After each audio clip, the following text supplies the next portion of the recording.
Assalamualaikum warahmatullahi wabarakatuh. Perkenalkan, nama saya Siti Nurhasana, kelas 1B dengan NIM 131420053, jurusan Manajemen Pendidikan Fakultas Ilmu Pendidikan. Tujuan saya membuat Wise Voice ini yaitu untuk memenuhi tugas mata kuliah Pendidikan Pancasila dengan dosen pengampu Chandra Chuga, SPD, MPD. Baiklah, saya akan menjelaskan materi tentang menelusuri konsep dan urgensi Pancasila sebagai ideologi negara. Yang pertama yaitu ideologi. Ideologi juga diartikan sebagai cara berpikir seseorang atau suatu golongan. Ideologi dapat diartikan paham, teori, dan tujuan yang merupakan suatu program sosial politik. Ada beberapa teori ideologi yang dikemukakan oleh tokoh-tokoh pemikir ideologi. Yang pertama yaitu Martin Seligger. Beliau memaparkan bahwa ideologi sebagai sistem kepercayaan. Yang kedua, Alvin Goldner. Beliau memaparkan bahwa ideologi sebagai proyek nasional. Yang ketiga, Paul Hirsch. Beliau memaparkan bahwa ideologi sebagai relasi sosial. Ada 6 fungsi ideologi, yaitu yang pertama, menjadi landasan untuk memahami dan menafsirkan dunia. Yang kedua, memberikan makna serta menunjukkan tujuan dalam kehidupan manusia.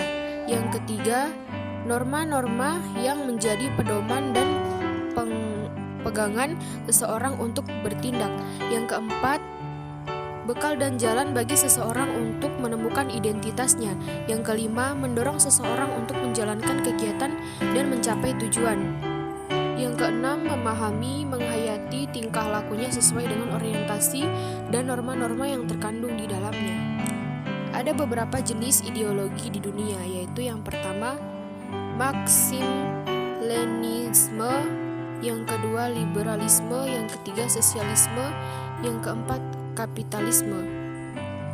Urgensi Pancasila sebagai ideologi negara. Pancasila sebagai ideologi negara menghadapi berbagai bentuk tantangan. Salah satu tantangan yang paling dominan dewasa ini adalah globalisasi. Globalisasi merupakan era saling keterhubungan antara masyarakat suatu bangsa dan masyarakat bangsa yang lain, sehingga masyarakat dunia menjadi lebih terbuka. Terdapat beberapa fase-fase perkembangan globalisasi. Yang pertama yaitu fase embrio, munculnya komunitas nasional dan runtuhnya sistem transnasional abad tengah. Yang kedua, fase pertumbuhan, kristalisasi konsep hubungan internasional, standarisasi konsep kewarganegaraan. Yang ketiga, fase take off, diterimanya konsep baru tentang negara kebangsaan, identitas dan kepribadian nasional. Yang ketiga yaitu fase perjuangan, meningkatnya konflik internasional dan ideologis. Yang kelima yaitu fase ketidakpastian, munculnya gagasan dunia ketiga, proliferasi nuklir, konsepsi individu menjadi lebih kompleks.